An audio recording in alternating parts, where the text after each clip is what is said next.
Hello and welcome to the Sub One YouTube channel. My name is Ray, and in this video we're looking at a new oscilloscope probe.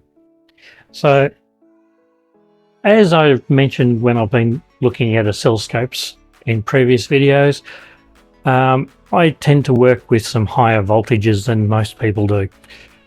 I regularly work up in the 240, 415 volt range, but sometimes can exceed that.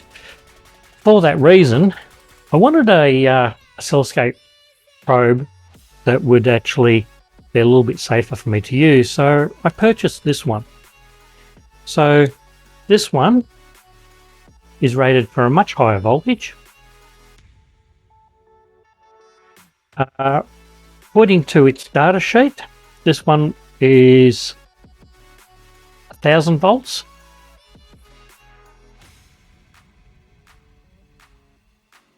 Up to 300 megahertz. Max. Oh, sorry, this one's the 5000 volt one. So 5000 volts max. It has a 100:1 ratio impedance on it. Now, both this and my other oscilloscope support 100:1 ratio inputs.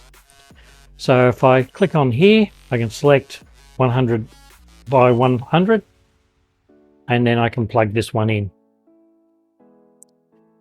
It has come with a tool to adjust it.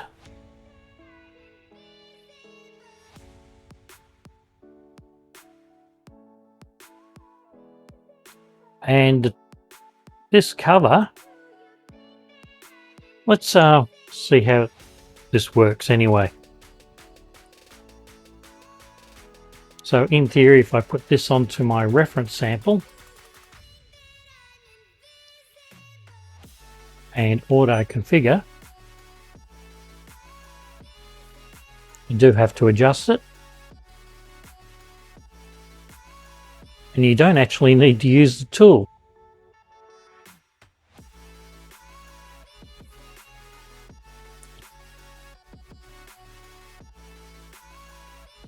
So this is showing a peak-to-peak output of 2.87 volts,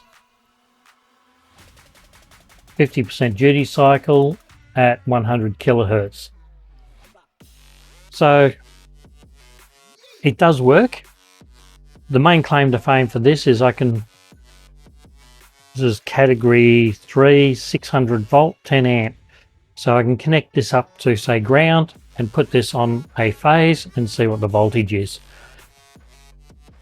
In some instances, particularly when inductors involved in fast switching, you can get much higher spikes come back, and so that's where this will come into its own. There's not a lot to really tell about this one, other than it does have compensation. It's designed to run up to 300 megahertz, which suits the other meter better. This is a single page.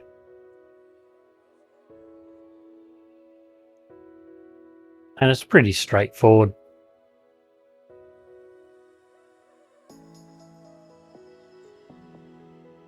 You can run it at a 10:1 ratio. Now this hasn't got a switch on it, so it's got to be it's only a 100:1. And it will hook up to 1000 volts, so withstand 5000 volts. So it should do everything I need in the higher voltage range. I might give this a test in a factory environment tomorrow, and I'll include that in the video. Okay, I'm connected to this contactor here. This contactor is connected to a largish motor, from memory 5.5 kilowatt, maybe a bit more. It'd be 5.5 kilowatt.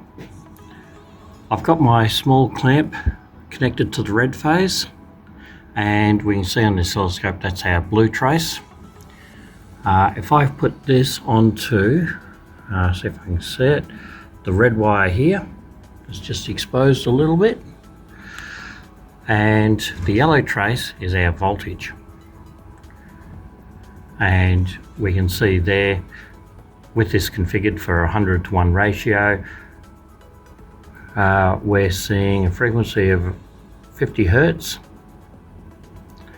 A duty cycle is almost 50%, around 44 to 47%. Should be 50%. It's a sine wave.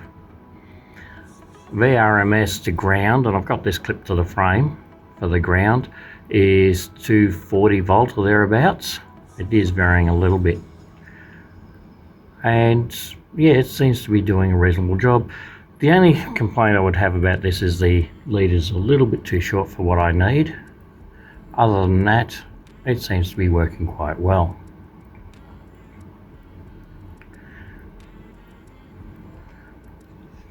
And with all of that insulation on it, I feel relatively safe while using it.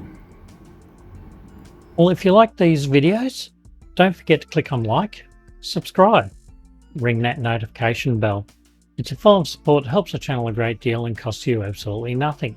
If you'd like to support the channel further, I do have a Patreon account and YouTube membership, and you can join my VIP patrons GoLucky, Jerde, Keres Contorni, my builder patrons Elmerellis45, Andrew Cardone, and Airgar69, and my YouTube member Joel Hauxwell in helping to support the channel. All my patrons and YouTube members get these videos a week early before they're released to the general public on YouTube. If you've got any questions, feel free to leave a comment below or drop into the Discord. There will be a link in the description, and leave your question in there and I will do my best to answer it.